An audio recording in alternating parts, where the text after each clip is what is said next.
ఈ రివ్యూ కేవలం big boss చూపించిన ఎపిసోడ్ ఉదాశించి మాత్రమా. ఎవరి మీద్ మాకు వ్యక్తిగతంగా ఏమీ లేదు.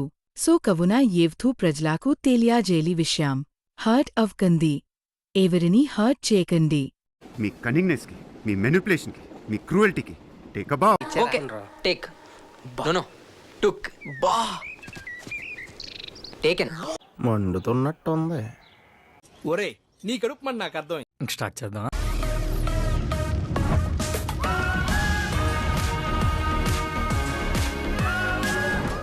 అందరికీ నమస్కారం. ఎపిసోడ్ 5 రివ్యూకి స్వాగతం. ఈరోజు ఎపిసోడ్ చూసొచ్చా, చాలానే జరిగాయి. ఫస్ట్ అయితే హీరో విలన్ కొట్టుకొని కమెడియన్ గెలిపించేశారా అని చెప్పి ప్రియా అన్నారు. ఇది అనగానే నెక్స్ట్ సంజనా గారు కెప్టెన్ అవ్వగానే హిట్లర్ రాజ్యంలో మేమంతా ధర్నాకు దిగుతామని చెప్పి హౌస్మేట్స్ అన్నారు. హౌస్మేట్స్ అందరూ ధర్నాకు దిగారు అనుకుంటున్న టైంలోనే ఇది ఇల్లా లేదా రెస్టారెంటా అని చెప్పేసి తనుజ గారు అంటున్నారు. ఇది జరుగుతూ ఉండగానే ఇంట్లోకి ఆలీబాబా 40 దొంగలు చొరబడిన తర్వాత సంజనా గారు వచ్చి ఏదైనా నాకు సంబంధం లేదు, నాకు మాత్రం ఆ కూల్ డ్రింకే కావాలి అంటున్నారు. సో ఇన్ని విషయాలు జరిగినాయి కాబట్టి లేట్ చేయకుండా మనం ఎపిసోడ్లోకి వెళ్ళిపోదాం. సో నిన్న ఎపిసోడ్ మనకు తెలుసు, టాస్క్ జరుగుతుంది. టాస్క్లో ఇమాన్యుయల్ ఎలిమినేట్ అయిన పాయింట్ దగ్గర మనకి ఎండ్ చేశారు. ఈరోజు అక్కడి నుంచి టాస్క్ కంటిన్యూ అయింది. సో టాస్క్ మనకు అర్థమైంది కదా. సో కంటెండర్స్ వస్తారు, ఆపోజిట్లో ఉన్న సపోర్టర్స్ని ఎవరో ఒకళ్ళ రాడ్స్ తీసి వాళ్ళని గేమ్ నుంచి అవుట్ చేయడం గేమ్ ఇది నడుస్తుంది. సో ఇక్కడ ఎవరు అన్ఫేర్ ఏం ఆడలేదు. అంటే అందరూ ఓనర్స్ ఎవరైతే సపోర్టర్స్ లేకపోతే ఓనర్స్ ఎవరైతే కంటెండర్స్ ఉన్నారో వాళ్ళు వెళ్ళి టెనెంట్సే తీశారు. టెనెంట్స్ వాళ్ళు వెళ్ళి మన ఓనర్సే తీస్తున్నారు. సో ఎవరి గ్రూప్లకి వాళ్ళు ఆడుతున్నారు. కానీ ఇక్కడ ఏమైంది అంటే శ్రీజ ఏమో ఓనర్ అయిపోయింది, మన సంజనా గారు ఏమో టెనెంట్ అయిపోయారు. ఫస్ట్ వచ్చిన వాళ్ళు ఏం చేశారంటే రాముని టార్గెట్ చేశారు. రాముని టార్గెట్ చేసేటప్పటికి కైండ్ ఆఫ్ మైండ్ సెట్ ఎలా తయారైపోయింది అంటే రాము ఇంక పడిపోతాడు, రాముని తీసేయాలి అన్న ఒక మైండ్ సెట్లో వీళ్ళు నడిచారు. కానీ ఈ గేమ్ నడుస్తున్నంతసేపు ఈ రాము ఏమో చాలా బాగా ఆడి రాము ఏమంటారు ఒక చోటు నుంచి అలా పుష్ చేసుకుంటూ చాలాసేపు హ్యాంగ్ అవ్వడం, ఇంతలో మన టెనెంట్స్కి మల్టిపుల్ టైమ్స్ ఛాన్స్ రావడం.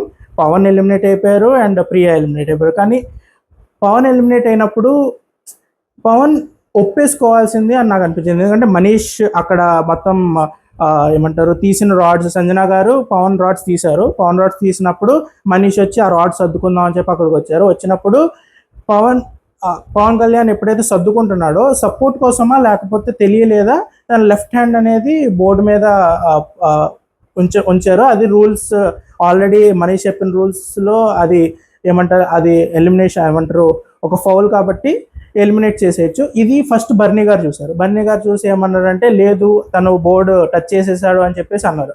అనగానే మనీష్ వచ్చి ఇక్కడ ప్రాబ్లం ఏమైంది, పవన్ కళ్యాణ్ ఒప్పుకోవట్లా, అసలు ఏది నేను చేయలేదని తను స్టబ్బన్గా కూర్చున్నాడు. ఓకే గేము నేను ఆడాలి, సంచాలక్ చూడలేదు కదా, సంచాలక్ చెప్పినప్పుడు దిగుదాము అన్న పాయింట్లో తను చెప్తున్నాడు. కానీ తను అబద్ధం ఆడుతున్నాడు అక్కడ. కానీ మనీష్ కూడా అక్కడ ఆ ప్రెషర్లో కనపడ్డారు. ఆల్రెడీ ఇమాన్యుయల్కి మనీష్కి ఒక కైండ్ ఆఫ్ చాలాసేపు రిఫ్ట్ జరిగిందన్న. సో మనీష్కి ఏమైపోయింది అంటే ఇప్పుడు అందరూ వచ్చేసి చెప్తున్నారు లేదు తను పట్టుకున్నారని చెప్పి. ఇప్పుడు నేను చూడలేదని చెప్తే ఎక్కడ నన్ను తప్పు అనుకుంటారు, లేకపోతే నేను అన్ఫేర్గా ఉంటున్నానని ఏమైనా అంటారేమో అన్న పాయింట్లో తను లేదు నేను కూడా చూశాను, తన ఎల్బో అనేది టచ్ చేశారని చెప్పి అన్నారు. కానీ అక్కడ పవన్ కళ్యాణ్ తన హ్యాండ్తో పట్టుకుంటారు. మనీష్ చూడలేదు కాబట్టి వాళ్ళు అక్కడి నుంచి ఫస్ట్ బర్నీ గారు ఎవరు లేదా ఇమాన్యుయల్ ఎల్బోతో టచ్ చేశాడు అని చెప్పి ఒక మాట అన్నారు. ఆ మాట పట్టుకుని లేదు నేను కూడా చూశాను టచ్ చేశారు అని చెప్పేసి ఎలిమినేట్ చేశారు. అక్కడ మనీష్ అండ్ పవన్ కళ్యాణ్ కొంచెం ఆ ప్రెజెన్స్ ఆఫ్ మైండ్ ఎక్కడైనా కొంచెం మిస్ అవుతున్నారు. ఎందుకంటే కెమెరాస్ చూస్తున్నాయి. మనీష్ అండ్ మన హరీష్ గారు వచ్చి మాట్లాడుకున్నప్పుడు కూడా డైలాగ్ అన్నది ఏంటంటే కెమెరాస్ చూస్తున్నాయి, వాటిని మనం చీట్ చేయలేం. సో ఒక గేమ్ కోసం ఎందుకు అబద్ధం చెప్పడం, అక్కడ కొంచెం స్పోర్టివ్గా తీసుకుని దిగిపోవాల్సింది. కానీ they want to play the game. సంచాలక్ చూడలేదు, సంచాలక్ చెప్పినప్పుడు నేను ఎందుకు దిగాలి అని పవన్ కళ్యాణ్ స్టాండ్ తీసుకున్నారు. Okay it's a part of game. తర్వాత ఏమైంది అంటే ఇక్కడ రాము బాగా ఆడడం అనేది సంజనా గారికి బాగా ఫెచ్చింగ్ అయింది. ఎందుకంటే రాము దిగిపోయి ఉంటే ప్రియా అండ్ పవన్ కళ్యాణ్ అండ్ శ్రీజ ఉంటే అప్పుడు ఖచ్చితంగా శ్రీజని టార్గెట్ చేసి శ్రీజని దింపేసేవారు. కానీ రాముని ఎక్కువసేపు టార్గెట్ చేస్తూ ఉండడం వల్ల గేమ్ ఎక్కువసేపు నడవడం వల్ల అది సంజనా గారికి ఫెచ్చింగ్ అయింది. తర్వాత మనకి శ్రేష్ఠి వచ్చారు. శ్రేష్ఠి వర్మ వచ్చి ఆవిడకి 2 times ఛాన్స్ ఇచ్చారు మనీష్. నాకు ఇక్కడ అర్థం కాని పాయింట్ ఏంటంటే, ఒక ఫేర్ సంచాలక్ అన్నప్పుడు రాము అండ్ శ్రీజ ఫ్రమ్ టెనెంట్స్, అంటే సపోర్ట్ చేసే టెనెంట్స్ కెప్టెన్ అవ్వడానికి సపోర్ట్ చేస్తున్నారు వాళ్ళు. ప్రియా ఏమో వచ్చి మనకి ఓనర్స్లో కెప్టెన్ అవ్వడానికి సపోర్ట్ చేస్తున్నారు. ఇక్కడ ఇద్దరు ప్లేయర్స్ టెనెంట్స్ నుంచి ఉన్నప్పుడు మీరు శ్రేష్ఠి టెనెంట్స్ సపోర్ట్ చేసే ప్లేయర్కి వరుసగా 2 times ఛాన్స్ ఇచ్చారు. అది కూడా ఇట్స్ గేమ్ ఇంకా అయిపోతుంది అంటే ఆల్మోస్ట్ ఇంకో 2-3 తీస్తే మనకి ప్రియా గారు ఇంకా కింద పడిపోతారు అని తెలిసిన శ్రేష్ఠ గారికి వెంటనే 2 times ఛాన్స్ ఇవ్వడం అనేది నాకు ఆ స్ట్రాటజీ ఏంటి అని అర్థం కాల. కానీ నాట్ షూర్ మనీష్ ఏం ఆలోచించారో, ఏం ఫేర్గా ఉంటాను అని ఆలోచించారు అనేది అయితే అర్థం కాల. సో శ్రేష్ఠకి 2 times ఛాన్స్ వచ్చింది. యాజ్ తెలిసినట్టే 2 సార్లు ప్రియా దగ్గర ఉన్న రాడ్సే తీశారు. దీంతో ప్రియా బ్యాలెన్స్ తప్పి తను బోర్డు వైపుకి టర్న్ అవ్వాల్సి వచ్చింది పట్టుకోవడానికి, గ్రిప్ పట్టుకోవడానికి. ఒక రాడ్తోనే పట్టుకుని ఆ గ్రిప్ కోసం బోర్డు వైపు తిరిగారు. సో ఎలిమినేట్ అయిపోయారు. ఇప్పుడు ఇక్కడ ఏమైంది అంటే, ఇక్కడ కూడా మనీష్ ఓకే శ్రేష్ఠని 2 times పిలిచారు. సో ఇప్పుడు మళ్ళీ 3rd time కూడా పిలిస్తే ఇది అన్ఫేర్ అయిపోద్ది అని ఏమైనా అనుకున్నారా? లేకపోతే ఇంకోటి ఎలిమినేట్ అయిన వాళ్ళ సపోర్టర్స్ ఏమంటారు కంటెండర్స్ని ఎవరిని పిలవకూడదు అన్న రూల్ బిగ్ బాస్ చెప్పారా లేదా అనేది నాకు క్లారిటీ రాలేదు. కానీ ఆ బోర్డు మీద ఎవరైతే ఉన్నారో వాళ్ళ ఆ కంటెండర్స్లోనే స్విచ్ చేస్తూ పిలిచారు. ఇప్పుడు రాము ఆల్రెడీ ఆల్మోస్ట్ ఫాలింగ్ స్టేజ్లో ఉన్నారు. రాము ఇప్పుడు ఈ గేమ్లో మొత్తం ఎక్కువ మూమెంట్ లేకపోతే ఎక్కువ కష్టపడింది ఎవరంటే రాము ఆల్మోస్ట్ ఫాలింగ్ స్టేజ్లో ఇంకా పడిపోతారు అన్న స్టేజ్లో ఉన్నప్పుడు సంజన గారిని పిలిచారు. So it's almost like Manish కూడా లేదు సంజన గారే కెప్టెన్ అవ్వాలి అన్న కైండ్ ఆఫ్ వేలో గేమింగ్ తీసుకెళ్లారేమో అనిపించింది. అది ఫేరా అంటే నాకు ఫేరు అనిపించట్లేదు. అలా అని చెప్పి సంజన గారి వైపు మనీష్ గారు బయాస్డ్గా ఉంటారు అంటే దాని ముందు రోజే అసలు ఈవిడతో నేను మాట్లాడను అలాంటి. సో అది నాకు అర్థం కాలేదు. సో కానీ గేమ్ మాత్రం అట్ ది ఎండ్ సంజన గారు గెలిచారు. సో మనం అనుకున్నట్టు హీరో విలన్ కొట్టుకుని కమెడియన్ గెలిపించేశారా అని చెప్పి ప్రియా గారు అన్నా, ఇట్స్ స్ట్రాటజికల్ మూవ్ అయినప్పటికీ రాము అనే ఫ్యాక్టరు, ఆ గేమ్ అంతసేపు నడవడం అనే ఫ్యాక్టరు, శ్రీజ మీదకి ఎవరు వెళ్ళకపోవడం అనే ఫ్యాక్టర్ మాత్రం అసలు చాలా హెల్ప్ అయింది సంజన గారికి. సో ఎవరైతే టెనెంట్స్ మేము మొత్తం ఈ 9 మంది కాదు మేము 8 మందే, ఆవిడెవరో మాకు సంబంధం లేదు అనుకున్న ఆవిడే ఈరోజు మొత్తం కెప్టెన్ అయి కూర్చున్నారు. సో అక్కడితో ఆ టాస్క్ అలా ఎండ్ అయింది. బిగ్ బాస్ కూడా చాలా హ్యాపీ, నాకు ఎవరైతే కంటెంట్ ఇస్తారనుకున్నానో ఆవిడే వచ్చారని చెప్పి ఆయన కూడా చాలా హ్యాపీగా. ఇప్పుడు ఇక్కడ ఏమైంది అంటే ఆవిడ కెప్టెన్ అవ్వగానే ఆవిడ నా సామాన్లు చాలా ఉన్నాయి, నాకు ఎవరైనా సర్దడానికి హెల్ప్ కావాలని అడిగారు. హెల్ప్ కావాలి అన్నప్పుడు ఇమాన్యుయల్కి ఒక కైండ్ ఆఫ్ బాండ్ క్రియేట్ అయిపోయింది సంజన గారితో. ఎందుకంటే ఆ ఎపిసోడ్లో లేటర్ పార్ట్లో సంజన గారు మంచి ఆవిడే, కానీ ఆవిడ నా చుట్టూయే గేమ్ తిరగాలి, నేను ఏదో ఒకటి చేసి ఆ గేమ్ అంతా నా చుట్టూ జరిగేలా చేసుకోవాలి అన్నట్టు ఆడుతున్నారు. అది గుడ్ బ్యాడ్ 2 డైరెక్షన్స్ అంటే 2 పాత్స్ ఉన్న బ్యాడ్ పాత్లోకి వెళ్తే నా చుట్టూ గేమ్ తిరుగుతుంది అనుకుంటే ఆవిడ అదే చూస్ చేసుకుంటున్నారు. సో ఇమాన్యుయల్కి ఏంటంటే ఆవిడ యాజ్ ఎ పర్సన్ మంచి ఆవిడ, కానీ గేమ్ కోసం ఇదంతా చేస్తున్నారు అనే ఒక పర్సెప్షన్ అయితే చెప్పాడు. అది కరెక్టే, ఎందుకంటే ఆవిడ ఆ గేమ్ అనేది ఎప్పుడు నేను ఇర్రెలవెంట్ అవ్వకూడదు, గేమ్ ఎప్పుడు నాతో ఉండాలి అన్న పాయింట్లో ఆవిడ స్టెప్స్ చేసుకెళ్తున్నారు. చాలా స్ట్రాంగ్గా కూడా ఆడుతున్నారు. అది ఇమాన్యుయల్ క్యాచ్ చేసి, సో ఇమాన్యుయల్కి ఒక సాఫ్ట్ కార్నర్ వచ్చేసింది. సో ఇమాన్యుయల్ వెంటనే ఏమన్నాడంటే సరే నేను వస్తాను, మీరు నాకేదో చేసి పెడతారని నేను రావట్లేదు, నాకు కెప్టెన్సీలో అంటే ఒక కంటెండర్గా నాకు ఛాన్స్ ఇచ్చారు కాబట్టి నేను చేసి పెడతా అన్నారు. ఓకే, ఇప్పుడు ఈ డిస్కషన్ జరుగుతున్నప్పుడు సెకండ్ పర్సన్ కింద బర్నీ గారు ఏమంటారంటే మా ఎవరికి ఇంట్రెస్ట్ లేదు అంటే వాళ్ళ ఇంట్రెస్ట్ ఉందా లేదా మీరే చెప్పండి, సంజన గారు మీరే చెప్పండి ఎవరు కావాలి మీకు అన్నప్పుడు, ఇక్కడ సంజన గారు మళ్ళీ నిన్న మనం డిస్కస్ చేసినట్టు ఆవిడకి ఏదైనా బ్రెయిన్లోకి ఒకసారి వెళ్తే ఒక మనిషి మీద ఏదైనా కొంచెం చిన్నపాటి ఏమంటారు కోపం కానీ ఏదైనా ఉంటే ఆవిడ ఖచ్చితంగా చూపిస్తారు. ఇప్పుడు ఫ్లోరసైని గారు వచ్చి నా సామాన్లు సర్దాలి అనే మాట అన్నారు. ఇక్కడ ఫ్లోరసైని గారికి ఆల్రెడీ సంజన గారు అంటే పడదు, సంజన గారికి కూడా ఆ విషయం తెలుసు, కానీ నేను ఇది చెప్తాను తను చేయదు, అక్కడ డిస్కషన్ స్టార్ట్ అవుతుంది, ఇక్కడ ఒక ఆర్గ్యుమెంట్ పాయింట్ క్రియేట్ అవుతుంది అనేదే ఆవిడ పాయింట్. సో ఆవిడ గేమ్ పర్పస్లోనే అది చెప్పారు. ఆవిడ బ్రెయిన్లో ఉన్న ఏమంటారు రేపు పొద్దున నేను ఏదైనా పనిష్మెంట్ ఇవ్వాలన్నా ఏదైనా ఇవ్వాలన్నా ఆవిడకి ఇచ్చేయచ్చు. సో నేను కూడా సేఫ్ సైడ్లో ఉంటాను అన్న పాయింట్లో ఆడేశారు. ఇక ఫ్లోరా జైని గారిది నాకు అర్థం కాని పాయింట్ ఏంటంటే, ఆవిడ అంత సప్రెస్ అయిపోయి వాయిస్ సప్రెస్ చేసేసుకొని, ఎందుకు మీరు కన్ఫరెన్స్ చేయండి, ఎందుకు చేయాలి, నేను చేయను, కొంచెం గట్టిగా చెప్పండి. ఆవిడ కోసం మిగతా వాళ్ళందరూ మాట్లాడుతున్నారు, కానీ ఆవిడ మాత్రం ఆ వాయిస్ అవుట్ చేయట్లేదు. కానీ ఇంకా చేయాల్సిన టైం వచ్చింది. చూడాలి మరి నెక్స్ట్ ఇంకా ఎంత డెవలప్ అవుతుందో తెలియదు. సో నెక్స్ట్ ఇంకా బిగ్ బాస్ రూమ్ ఓపెన్ చేశారు, కెప్టెన్సీ రూమ్ ఓపెన్ చేశారు. ఇంక వెళ్ళారు, అక్కడ ఏదో లెటర్ ఉన్నారు, ఆవిడకి వచ్చి రాని తెలుగులో చదువుకున్నారు. కామెడీగా ఉంది. సో బిగ్ బాస్ కూడా తీయాలనుకోలే, కామెడీ పార్ట్ కింద బిగ్ బాస్ ఎపిసోడ్లో ఉంచారు. సో నెక్స్ట్ డే రాగానే సంజన గారు ఆల్రెడీ నాకు ఈ సాంబార్ వద్దు, నాకు ఈ ఆలూ కర్రీ వద్దు అని చెప్పి విసిగిపోయి ఉన్నారు. కాబట్టి వెంటనే రాగానే నాకు ఈరోజు అల్లం చట్నీ కావాలి, దాంతోపాటు నాకు ఏమంటారు ఈ దోశ లేకపోతే ఇడ్లీ, ఆవిడకి కావాల్సిన మెనూ ఆవిడ సెట్ చేసుకుని వచ్చారు. లేవడం ఈరోజు నేను నాకు కావాల్సిన తింటా అన్న పాయింట్లోనే వచ్చారు. దాంతో ఈ తనూజాకి ఏంటంటే ఆల్రెడీ 6 ఓనర్స్, ఆ పైన ఉన్న 5 మెంబర్స్తో ఆల్రెడీ విసిగిపోయి ఉన్నారు. ఇప్పుడు ఈ 6th పర్సన్ ఈవిడైతే అసలు మాట కూడా వినరు, కన్సిడరేట్ కూడా ఉండదు, నాకు కావాలంటే కావాలి.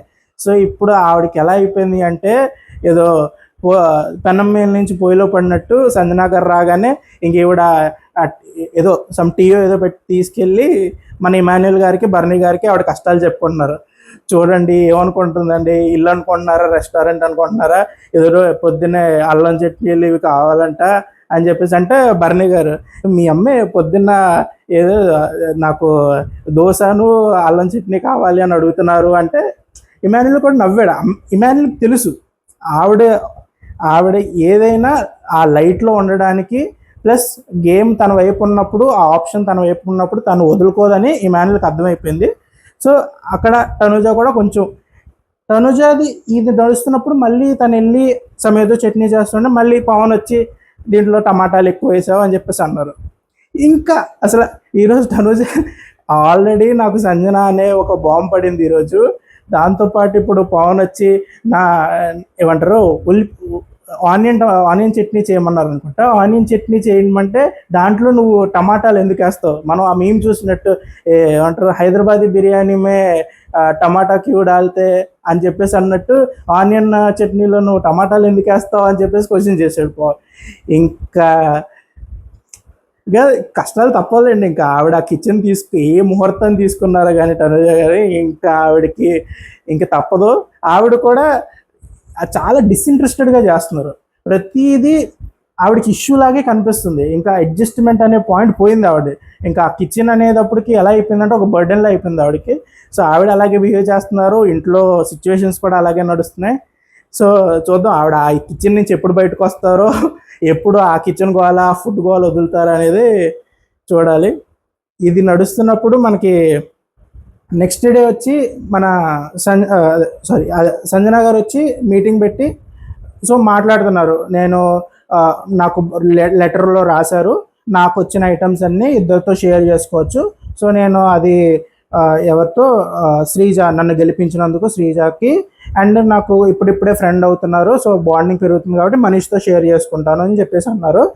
అన్న తర్వాత మాట్లాడుతూ మీరు ఇప్పటి నుంచి నేను ఏది చెప్పినా మీరు బిగ్ బాస్ కాదు, లేకపోతే బిగ్ బాస్ చెప్పలేదు కదా, బిగ్ బాస్ చెప్తే చేస్తాం, మీరు చెప్తే వినము అన్నది వద్దు. నేను కెప్టెన్గా నేను చెప్పింది మీరు చేయండి. ఒకవేళ నేను అడిగింది తప్పు అయితే బిగ్ బాసే మిమ్మల్ని ఏమంటారు, బిగ్ బాసే నాకు చెప్తారు, బిగ్ బాస్ చెప్తే నేను కరెక్ట్ చేసుకుంటా, అప్పటి వరకు నేను చెప్పింది మీరు ఫాలో అవ్వండి అన్న పాయింట్ పెట్టారు. పెట్టినప్పుడు ఆవిడ లాస్ట్లో మా వాడిన పదం ఏంటంటే, ఒకవేళ నేను చెప్పినట్టు చేయకపోతే దాని కాన్సిక్వెన్సెస్ ఏంటో కూడా నేను చెప్తాను అని చెప్పన్నారు. వెంటనే మన హరీష్ గారు, తెలిసిందే నేను ఎవరికైనా చెప్పాలి కానీ నాకు ఒకరు చెప్పడం ఏంటి అన్న పాయింట్లో ఆయన వచ్చి, కాన్సిక్వెన్సెస్ ఏంటి, కాన్సిక్వెన్సెస్ నేను చేయను, మీరు ఏ చెప్పినా నేను చేయను, మీరు అలా మాట్లాడితే అసలు నేను మీతో ఇంకా మీరు ఇంట్లో కెప్టెన్గా ఉన్నంత వరకు నేను ధర్నాకు దిగిపోతా అన్న రేంజ్లో ఆయన వచ్చి మాట్లాడారు. ఆవిడ కూడా నవ్వుకుని ఉంటారు, ఇన్ని రోజులు ఇన్ని నడిపిన దాన్ని ఇంకా ఈ 2 రోజులు నేను నడపలేనా అనుకుని ఉంటారు.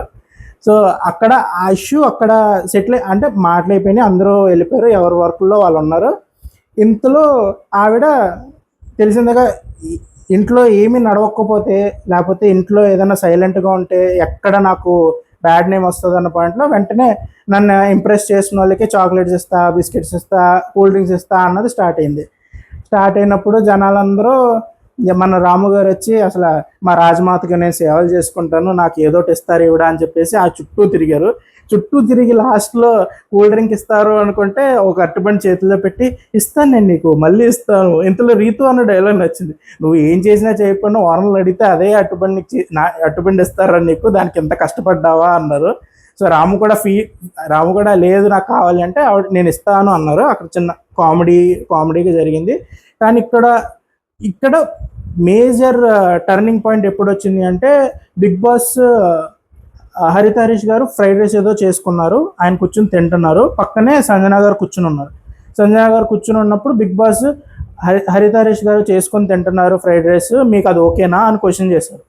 సో ఇక్కడ సంజన గారు ఎంత షార్ప్ అంటే బిగ్ బాస్ నాకు హింట్ ఇచ్చేసాడు, ఇంకా నేను ఆడేసుకోవచ్చు, ఇంకా నేను నియంతలాగా లేకపోతే హిట్లర్లా డిక్టేటర్లా నాకు నచ్చింది నేను చేయించుకోవచ్చు, ఇంకా ఏమంటారు మానిటర్స్ లేరు, ఓనర్స్ లేరు, కెప్టెన్ కాబట్టి నన్నే క్వశ్చన్ చేస్తాను అంటున్నారు కాబట్టి. ఎందుకంటే ఫుడ్ డిపార్ట్మెంట్ వచ్చి ప్రియాది. సో బిగ్ బాస్ డైరెక్ట్గా ప్రియాని కాల్అవుట్ చేసి అదేంటి ఫ్రైడ్ రైస్ ఎందుకు వండుకున్నారు అనేది ప్రియా కాల్అవుట్ చేయకుండా డైరెక్ట్ నన్ను కాల్అవుట్ చేశారు కాబట్టి సో ఇంకా నాదే ఇదంతా, ఈ రాజ్యం అంతా నాదే అన్నారు. ఈ పాయింట్లో మనకి మీరు చూస్తే గమనిస్తే పవన్ కళ్యాణ్కి కైండ్ ఆఫ్ ఫ్రస్ట్రేషను, లేకపోతే నిన్న గేమ్ ఎండ్ అయినప్పటి నుంచి అతను నిండిపోయి ఉన్నాడు. అంటే ఇంకా ఎప్పుడు పేలిపోదామా అన్న ఒక పాయింట్లో ఉన్నాడు. సంజన గారు ఏది చెప్తున్నా అతనికి నచ్చట్లా ఆ పాయింట్. అది నేను ఏమంటారు కాన్సిక్వెన్సెస్ అన్నప్పుడు లేకపోతే ఈ డిస్కషన్ జరిగినప్పుడు కూడా అతని దగ్గరికి వెళ్తే మనకు మానిటర్స్ ఇచ్చారు, మనకిచ్చారు ఎక్కడ ఏం చేయాలి ఏం చేయించాలి అనేది మనకి డిస్ట్రిబ్యూట్ అయిపోయింది ముందే. ఇప్పుడు ఈవిడ కెప్టెన్ కింద వచ్చేసి టెంపరీ ఓనర్గా వచ్చేసి మన మీద హుకుం చలాయిస్తానంటే కుదరదు అన్న అది కనిపిస్తుంది. దాంట్లో ఫోర్స్ కనిపిస్తుంది. ఏదో సంజనాకి పవన్ కళ్యాణ్కి కూడా చాలా గట్టిగా రిఫ్ట్ అయ్యేలాగే కనిపిస్తుంది. సో పవన్ కళ్యాణ్ కూడా వెయిట్ చేస్తున్నాడు, ఎక్కడ దొరుకుతారు ఈవిడ గట్టిగా దొరికితే నేను బర్స్ట్ అవుదామని వెయిట్ చేస్తున్నారు. సో అది అయిన తర్వాత ఈవిడొచ్చి ఆ థమ్స్అప్ బాటిల్స్ తీసుకొచ్చి ఓకే నన్ను ఇంప్రెస్ చేసిన వాళ్ళకి ప్రైజ్ అని చెప్పి టేబుల్ మీద పెట్టారు.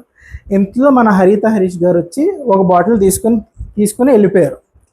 ఇప్పుడు నాకు అర్థం కాని పాయింట్ ఏంటంటే లాస్ట్ 2 days నుంచి ఆవిడ్ని మీరు ఏమంటారు మేము చెప్పింది ఏది ఫాలో అవ్వట్లేదు, మీరు ఒక కైండ్ ఆఫ్ బ్యాడ్ ఏమంటారు స్పాయిల్డ్ కిడ్ అంటారు కదా, ఒక స్పాయిల్డ్ కిడ్లా బిహేవ్ చేస్తున్నారు ఇంట్లో. సో మీరు మాలో ఒకరు కాదు, మీ వల్ల హార్మోనీ ఇంటి హార్మోనీ అంతా డిస్టర్బ్ అవుతుంది అని చెప్పేసి అన్నప్పుడు మీరు ఇప్పుడు మళ్ళీ దొంగతనం చేశారు. మీరేమనుకుంటున్నారు, నేను ఇప్పుడు ఆవిడకి తెలియాలి, ఆవిడ ఒక పొజిషన్లో ఉన్నప్పుడు కింద వాళ్ళు ఇలా చేస్తే ఎలా ఉంటుంది అనేది ఆవిడకి తెలియాలి అని చెప్పి మీరు చేస్తారు మీరు అనుకుంటున్నారు. కానీ రేపొద్దున ఈ దొంగతనాలు ఏంటి అనే క్వశ్చన్ వచ్చినప్పుడు ఇది కూడా క్యాలిక్యులేట్ అవుతుంది. ఇప్పుడు మీరు వెళ్ళి సంజన గారిని పాయింట్అవుట్ చేయడానికి లేదు, ఏదో దొంగతనాలు చేశారు ఈవిడ అని చెప్పేసి అంటే నాగార్జున గారు అంటారు మీరు కూడా అదే చేశారు కదా, మీకు ఆవిడకి డిఫరెన్స్ ఏంటి అంటారు. మీరేమంటారు, ఆవిడ స్టార్ట్ చేశారండి, మేము ఆవిడకి ఎలా ఉంటుందో రివెంజ్లో మేము చేసామంటారు. కానీ ఇద్దరు తప్పు చేసినప్పుడు ఒక జడ్జి ముందుకు వచ్చినప్పుడు తప్పే, మీరు దాని మోటివ్ ఏంటి దాని ఏంటి అనేది తర్వాత. ఒక ఇద్దరు క్రిమినల్స్ కూర్చున్నప్పుడు ఇద్దరు క్రిమినల్సే, అది మీరు ఎందుకు అర్థం చేసుకోవట్లేదు. ప్లస్ నిన్న ఒక టాస్క్లో జరిగిన గొడవలో మనకి పవన్ కళ్యాణ్ ఇలా బోర్డు మీద చేపెట్టాడు అని చెప్పేసి భరణి గారు ఫస్ట్ పాయింట్అవుట్ చేయడం వల్ల అవుట్ అయింది మన హరీష్ గారు. సో ఈరోజు మార్నింగ్ హరీష్ గారు రెస్ట్ రూమ్కి వెళ్ళి ఆయన ఏదో భరణి గారు ఆల్రెడీ ఉన్నప్పుడు భరణి గారు పిలిచిన ఆయన ఏమంటారంటే నేను ఫేక్ చేయలేనండి, నేను నేను ఇలాగా ఫేక్ చేసి నేను వెంటనే మాట్లాడలేను అని చెప్పేసి ఏదో అన్నారు. ఇదే తనుజాతో ఆయనకు జరిగినప్పుడు ఆయన తప్పు తీసుకున్నారు. ఆయన ఏమన్నారు, నేను దగ్గరికి వెళ్ళి మాట్లాడతానంటే నేను ఇప్పుడు మాట్లాడను అని చెప్పేసి అన్నారు. అదే ఈరోజు ఆయన చేస్తున్నారు. సో నాకు హరీష్ గారు ఎందుకు అలాగా ఆలోచిస్తున్నారు, పవర్ ఉన్నప్పుడు ఒకలాగా పవర్ లేనప్పుడు ఒకలాగా ఆయన చేస్తున్నారా, లేదా సిచ్యువేషన్ అలా నడుస్తుందా, అందరి మైండ్ సెట్ అలా ట్యూన్ అయిపోయింది. ఇప్పుడు సంజన గారిని ఏదో ఒక రకంగా బాధ పెట్టాలి, లేదా సంజన గారి కెప్టెన్సీని ఏదో ఒక రకంగా చెడగొట్టాలి అన్న ఒక కంపల్షన్ వల్ల వీళ్ళు ఇంక ఇదే దారి అని చెప్పేసి స్టార్ట్ అయ్యారా అని చెప్పి. ఇంకా హరిత హరీష్ గారే కాదు, వెంటనే మన ఫస్ట్లో అయితే ప్రియా అండ్ శ్రీజ వెళ్ళి చాక్లెట్స్ తీసుకొచ్చేసారు. తర్వాత మనకి మన ఫ్లోరస్ అయిని గారు ఇంతవరకు అసలు ఇంత డిగ్నిఫైడ్గా ఇంత సైలెంట్గా ఉంటున్నారు. అసలు ఈ గొడవలు ఆవిడకి ఏమీ పట్టవేమో, ఎందుకు వచ్చారు ఇంటికి అనుకున్నాం. ఆవిడ వెళ్ళి అసలు కూల్ డ్రింక్ బాటిల్ తీసుకొస్తే లేదండి దీంట్లోకి మారుద్దాం అని చెప్పి మార్చేసి మళ్ళీ సంజన గారు వాడే షాంపూ బాటిల్లో కండిషనర్ కలిపేసి పెట్టేశారు. అంటే మనకి ఆ సీక్వెన్స్ అలా నడుస్తుంది, కానీ సంజన గారికి ఇది కైండ్ ఆఫ్ ఒక ఏమంటారు, ఒక వైట్ వాష్ ఇస్తున్నారు. వీళ్ళు ఒక రాజమార్గాన్ని క్రియేట్ చేస్తున్నారు. అంటే ఎలా అంటే రేపొద్దున ఈ ఇంట్లో ఎవరెవరు తప్పు చేశారు అంటే అందరూ తప్పు చేశారు. ఓన్లీ సంజన గారిని పాయింట్అవుట్ చేయడానికి ఉండదు. ఎవరెవరు స్పాయిల్ కిడ్, అందరూ స్పాయిల్ కిడ్. సో ఇది ఆల్మోస్ట్ సంజన గారిని వైట్ వాష్ చేసే ప్రక్రియ స్టార్ట్ అయింది ఇంట్లో. సో వాళ్ళు ఆలోచిస్తున్నారా లేదా అనేది మనకు తెలియదు, కానీ ఇది రేపొద్దున సంజన గారికి ఫెచ్చింగ్ అయ్యే పాయింట్స్ ఇవన్నీ. సో చూడాలి వీళ్ళు ఏం చేస్తారో. ఇదంతా జరిగిన తర్వాత ఒక స్కిట్ ప్లాన్ చేశారు. సో ఇప్పుడు సంజన గారికి ఉన్న బిగ్గెస్ట్ టాస్క్ ఏంటంటే ఒక థమ్స్అప్ బాటిల్ పోయింది, అది హరీష్ గారు తీశారు, దాచేసిన థమ్స్అప్ బాటిల్ అలాగోలా బయటికి తీసుకురావాలి. సో ఆవిడ ఏమనుకున్నారంటే ఒక స్కిట్ పెట్టి ఆ స్కిట్లో నవ్వుతూ మాటల్లో ఎవరైనా వచ్చి చెప్పేస్తారేమో, అది బయటకు వస్తుందేమో అన్న కైండ్ ఆఫ్ ఒక ప్లాన్తో ఒక స్కిట్ ప్లాన్ చేశారంట. కానీ అది అయ్యేటప్పుడు కూడా అది రాలేదు. ఆ స్కిట్లో బెస్ట్ పర్ఫార్మర్స్ ఎవరు అని చెప్పి వాళ్ళకి అవార్డ్స్ ఇవ్వడానికి బాటిల్స్ అన్ని ముందు పెట్టి, సో ఇప్పుడు మీరు ఎవరైతే దొంగలించారో మీరు ఆ థమ్స్అప్ బాటిల్ తీసుకొని ఇస్తే నేను ప్రైజ్ డిస్ట్రిబ్యూషన్ కంటిన్యూ చేస్తా అన్నారు. సో ఈ పాయింట్ నాకు కొంచెం ఎలా అంటే ఓకే, మీరు మాస్టర్ మైండ్, మీ ప్లాన్ వేసుకుని ఆడారు, కానీ ఎవరైతే చాలా హార్ట్ఫుల్గా మీకోసం నేను ఎంటర్టైన్ చేయాలి, ఈ స్కిట్ బాగా జరగాలి, వీళ్ళు మంచి కామెడీ జరగాలి అని చెప్పి ఒక మంచి హార్ట్తో వచ్చి చేసిన వాళ్ళకి కైండ్ ఆఫ్ ఎలా ఉంటుంది అంటే, లేదు ఈవిడ ఇవన్నీ ఎందుకు చేయించుకుందా, ఇదా మోటో అంటే ఒక ఎంటర్టైన్మెంట్ పర్పస్ కోసం మీరు కాదా చేయించుకుంది, మీరు మీకోసం చేయించుకున్నారా అన్న కైండ్ ఆఫ్ థాట్ అయితే వస్తుంది. అది కొంచెం వాళ్ళకి బ్యాడ్ అనిపించవచ్చు కూడా. సో మనీష్కి ఆ పాయింట్ మనీష్ కూడా అన్నారు, సో మీరేదో ఏదో బెస్ట్ కెప్టెన్ అవుతారు అనుకున్నాం, కానీ మీరు ఇలా చేస్తున్నారు ఏంటి అన్న పాయింట్ ఏదో జరిగింది. ఆయనేమో ఒకవేళ నేను తీసినా నేను చెప్పను, నాకు తెలిసినా నేను చెప్పను అని చెప్పేసి అనేసారు. అనేటప్పటికీ ఇంకా ఆవిడ సర్లే అదంతా కాదు, సరే ఎవరు చెప్పరు కదా, చెప్పకపోతే ఓకే నేను నెక్స్ట్ దానికి వెళ్ళిపోతానని చెప్పి అది బాటిల్స్ డిస్ట్రిబ్యూట్ చేసినట్టున్నారో చేయలేదు, అదైతే ఎపిసోడ్లో చూపించలేదు. సో నెక్స్ట్కి వెళ్ళిపోయారు. నెక్స్ట్ సంజన గారు ఓనర్స్తో కూర్చొని రూమ్లో డిస్కషన్ స్టార్ట్ చేశారు. ఆవిడ ఏమన్నారంటే, నాకు ఎవరినైతే ఇద్దరిని సెలెక్ట్ చేసుకోమన్నారో నేను మనీష్ అండ్ శ్రీజాన్ సెలెక్ట్ చేసుకున్నాను. సో నేను వాళ్ళకి ఇచ్చి వాళ్ళు పంచచ్చు అనుకున్నాను, ఎందుకంటే వాళ్ళు ఎవరికి ఇవ్వకూడదనే రూల్ బిగ్ బాస్ పెట్టలేదా అనుకున్నాను. కానీ ఎప్పుడైతే బిగ్ బాస్ నాకు ఆ వార్నింగ్ ఇచ్చారో అక్కడి నుంచి నేను స్ట్రిక్ట్గా ఉండాలి అనుకున్నాను. దీని తర్వాత హరీష్ గారు ఏమన్నారంటే, మీరే ఆ దొంగతనం చేసి లేకపోతే మీరే అది చేశారేమో అని మాకు డౌట్ ఉంది. ఒకవేళ మీరు చేయకపోతే మీకన్నా తెలివిగా ఆలోచించి ఎవరో మీరు చేశారు కాబట్టి మీకు అది ఎలా ఉంటుందో తెలియజేయాలి అని చెప్పి మీకన్నా తెలివిగా ఆలోచించి ఎవరో చేస్తున్నారేమో అన్నట్టు హింట్ ఇచ్చారు. సో ఇక్కడ బేసికల్లీ మేము చేసేది దొంగతనం కాదు, మేము కైండ్ ఆఫ్ ఒక ఏమంటారు ధర్మ పోరాటం చేస్తున్నాం అన్నట్టు వైట్ వాష్ చేసుకుందాం అనే ఒక పాయింట్ చెప్పారు. సో వాళ్ళ పర్స్పెక్టివ్ నుంచి కరెక్టే అది, కానీ అది రేపు సంజన గారికి అది తెలిసిన తర్వాత అది ఎలా జరుగుతుంది ఏమవుతుంది అనేది చూడాలి. సో ఇక్కడితో ఎపిసోడ్ ఎండ్ చేశారు. సో ఈరోజు అంతా సేమ్ మళ్ళీ కంటెంట్ చాలా కంటెంట్ నడిచింది. సో ఇప్పుడైతే ఈ సీజన్ బాగా నడుస్తుంది, ఏ ఎపిసోడ్ డల్ అవ్వకుండా అన్నీ బాగా జరుగుతున్నాయి. సో చాలా స్టఫ్ ఉంది కాబట్టి మీకు కూడా ఏదైనా మాట్లాడాలి డిస్కస్ చేయాలనుకుంటే కామెంట్స్లో చెప్పండి. సో రేపు మళ్ళీ నెక్స్ట్ ఎపిసోడ్లో కలుద్దాం. Thank you, bye.